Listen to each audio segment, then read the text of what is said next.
Hey all, Ron here from Military Images Magazine with a new episode of Life on the Civil War Research Trail.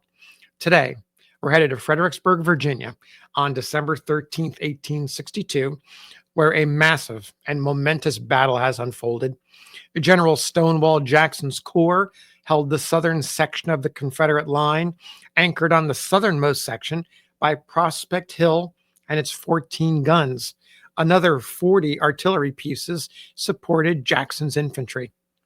The Union infantry attacked about noon.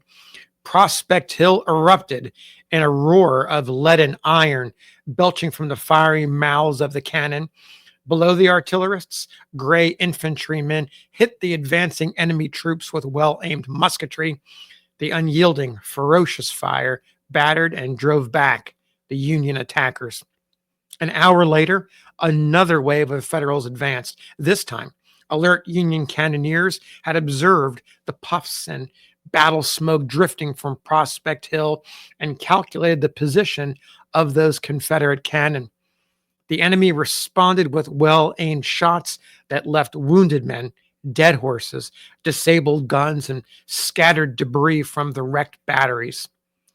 All along the south end of Prospect Hill, Jackson's reserve artillery was brought up to bring additional firepower to the scene. The reserves included the 1st Virginia Artillery, commanded by Colonel John Thompson Brown and Lieutenant Colonel Lewis Minor Coleman.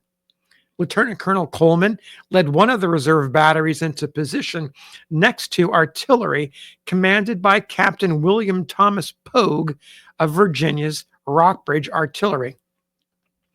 Here is an image of Captain Poague. He and his artillerists had been hard at work through much of the action and welcomed more firepower. What he also received that afternoon was a surprise visit from Stonewall himself, or Old Jack, as Poague called him. Not to his face, I'm sure.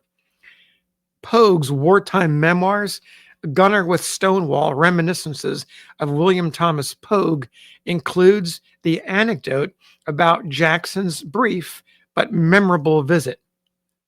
I want to read the passage to you, but before I do, I want to note that Poague's memoirs were published by Bison Books in 1998, more than 120 years after the Civil War ended and about 85 years after Poague died. Colonel Brown, John Thompson Brown, so the anecdote begins, the passage begins by Poague.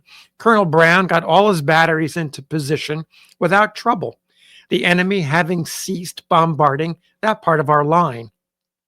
We had a good opportunity to view the field, and never before had we seen so much infantry and artillery from the enemy at one time.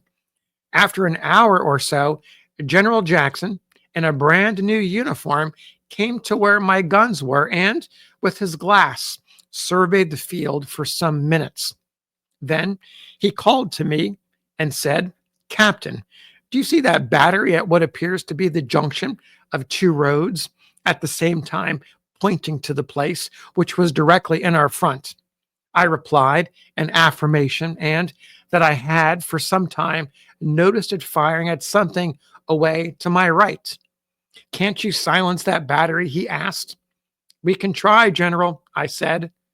"Well, open on it," he ordered, "and if they get too hard for you, turn your gun on their infantry and try and stampede that." He at once turned and went off to the left. The order amazed me, and as I thought a moment, I was confounded by its apparent absurdity. Stampede infantry after being knocked out? But it was Old Jack's order, exactly as he gave it, for the words burned themselves into my memory, never to be forgotten. I quoted verbatim in my report and was sent for by Colonel Brown, who thought I must be mistaken and that I better change the phraseology. I told him I gave General Jackson's exact words and that I preferred the report to go up as I wrote it, and that I was willing for the general himself to see it, and so no change was made, and never a word was heard about it. I have told this to many persons, perhaps every year. I have had occasion to repeat it, and everyone was mystified, but only told it to those who knew me well enough not to doubt my veracity. What did he mean? Well, I have no trouble about the first part, but the second part puzzled me.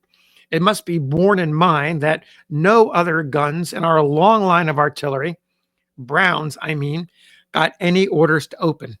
I think General Jackson wanted to draw the fire of the batteries on his front with as little damage as possible to his own so that he could count and locate them, and accordingly selected the two guns on his extreme right, that's Poague's artillery, for the purpose. As to the latter part of his order, I never could understand it except as a bit of grim humor. He knew what would happen when we opened about 5 minutes after he left. Such a tempest of shot and shell I never have witnessed anywhere during the war. It was as if old Jack had said to the Yankee devil, "Seest thou my faithful old Stonewall battery? Do your worst and see if thou canst terrify it." I don't know how many were the batteries in all that wide stretch of bottom that were turned loose on our devoted section. It was not long before Colonel Coleman came rushing right into the vortex of the storm, demanding, "What does all this mean, Captain? Who ordered you to open fire?" "General Jackson himself," I replied. "Well, I take the responsibility of ordering you to stop," Colonel Coleman stated. "Very well, Colonel," I responded. "Those Yankees down there will pretty soon compel us to quit anyway."